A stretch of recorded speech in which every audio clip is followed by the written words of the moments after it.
Bula from Fiji.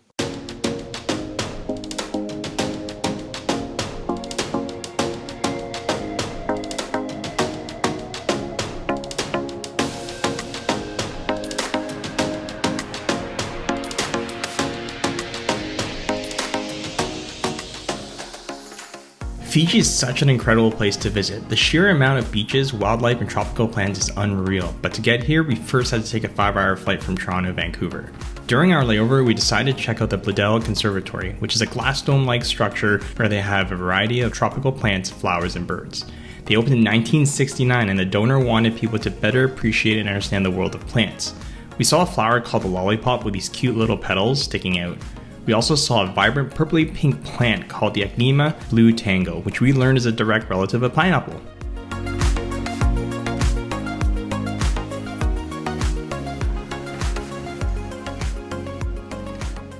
We got back to the airport waiting to board this Airbus A330-200. It's an 11-hour red-eye flight to Fiji. As you can see, Jess can pretty much sleep anywhere.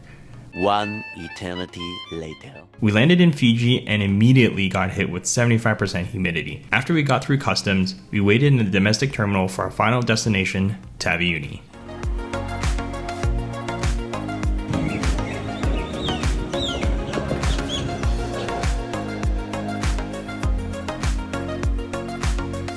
Many hours later, we finally got on the tarmac to a Twin Otter DHC-6-400, which is a plane made in Canada. This is the smallest plane I've ever been on and can hold 19 passengers. Jessica was getting pretty nervous. Sure, we'll go with that.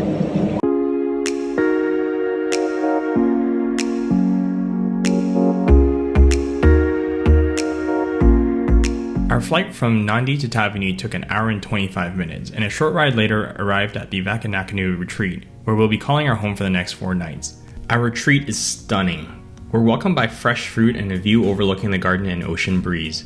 Our new home is outfitted with a kitchen and everything you would need.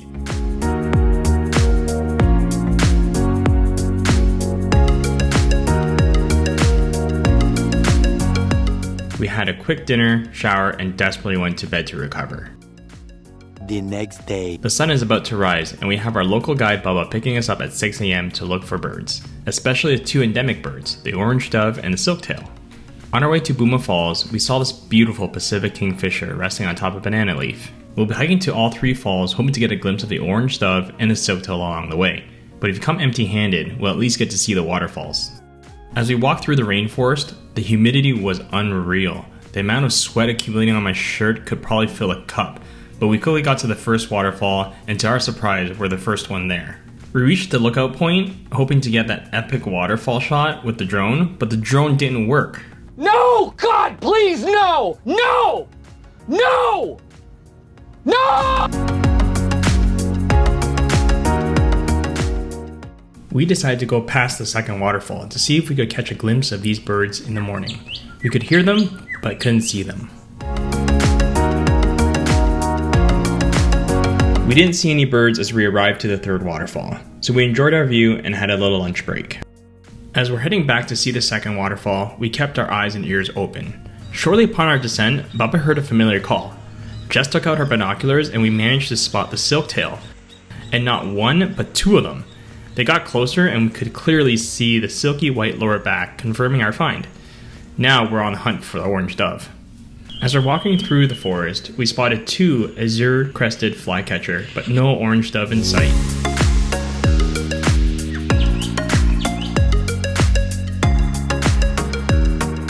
We made it to the second waterfall, and it's just as amazing as the first and third.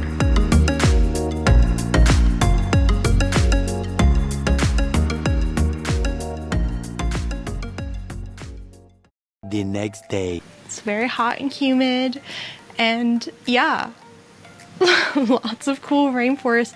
And we saw birds yesterday, but I guess if we got here, we wouldn't. Never mind. And so with Jessica's morning message, we went and grabbed some breakfast, which was prepared by Sharon, her staff, and of course, Moana. Every morning we would get fresh juice and fruit. The pineapple was so fresh and ripe that you can eat the core. For breakfast, we had eggs to our liking and toast to start our day. For the rest of the morning, Sharon showed us around her garden, which was full of fruits and vegetables like pineapples, bananas, papaya, cassava, and many more. As we toured the garden, Sharon noticed some bananas had started to ripen, so I offered to take it down. With the help of Moana and a machete, we got the bananas. It probably weighed like 50 pounds. In the afternoon, we took a trip to Waitabu Marine Park, where the village has declared a no-take fishing zone since 1998.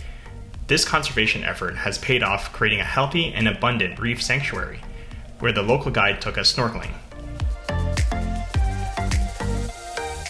With time to spare, we decided to hike the Lavena coastal walk, where the trail weaves along the beach.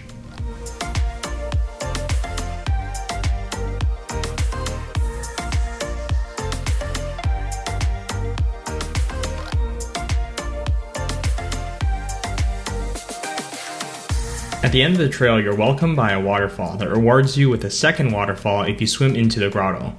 It is by far our favorite waterfall in Taveuni. On our way home, we saw a flock of collared lories and a Fiji goshawk sitting on a post. At first, I thought it was fake until it moved. We got cleaned up and the staff prepared kokoda, which has fresh mahi-mahi, lime juice, coconut milk, among other ingredients. It was served with a side of fried breadfruit and roro. For dessert, we had sliced bananas and warm coconut milk. We were so stuffed. The next morning, we shared a piece of our pineapple with what we believe is a fruit fly, and checked out the garden before going ocean fishing for the first time.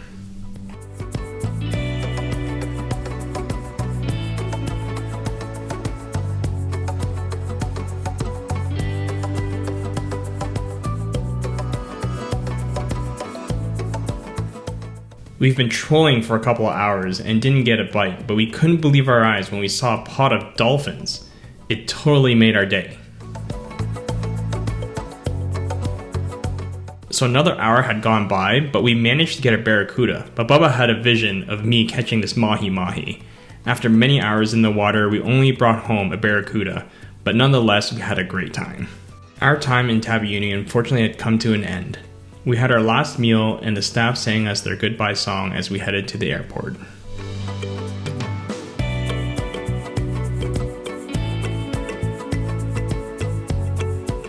We arrived in Port Denaro, just outside of Nandi, where we'll be taking the Yawasa flower for 3 hours to Barefoot Manta.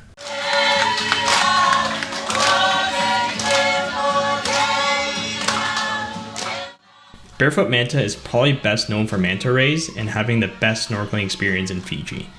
It's also the only resort in Fiji with a dedicated marine conservation center, managed by Rob McFarlane, a marine biologist. The extensive coral planting and conservation efforts resulted in a diverse and stunning coral reef system that we'll get to experience.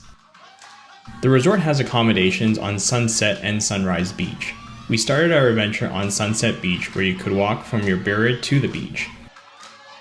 Our birra is outfitted with a gorgeous outdoor shower, which is very refreshing after a long day in the sun. As you can imagine, the view from your bed with the sun setting is just incredible. You can easily walk from Sunset to Sunrise Beach in less than a minute. Halfway through our stay, we switched over to the Sunrise Beach. This birra is solid construction, probably because it can get very windy. Like the other birra, it has an outdoor shower and a view of the beach from your bed. We prefer the Sunset Beach because it's more private, felt more open, and has a nicer reef.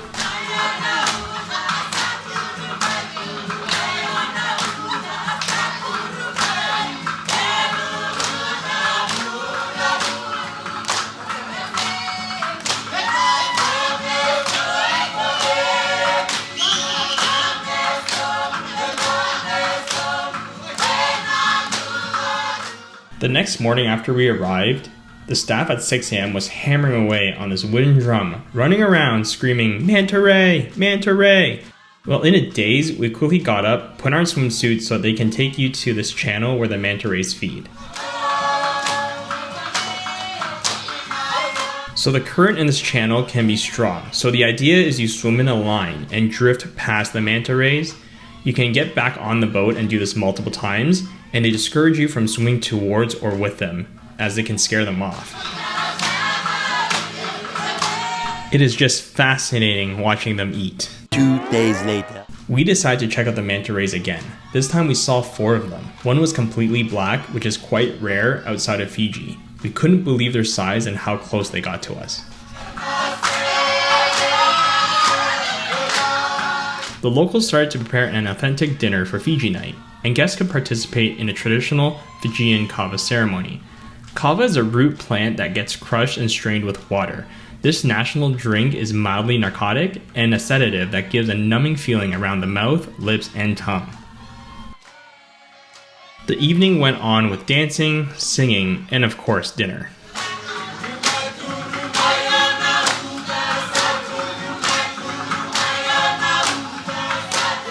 With such a vibrant reef just steps away, we wanted to take advantage and went snorkeling every day and sometimes twice a day. We saw so much that wasn't even captured on camera, and even what was captured doesn't show how magnificent this really is. What we couldn't capture was our night snorkel, which is a totally different experience from day snorkeling. We got to see a squid literally 12 inches away from your face and a blue spotted stingray. Also, with some UV light, the corals lit up like a glow-in-the-dark mini pot. After 7 days at Barefoot Manta, it was time for us to head home. The locals came together to sing us their goodbye song. Enjoy their beautiful voices and beautiful Fiji.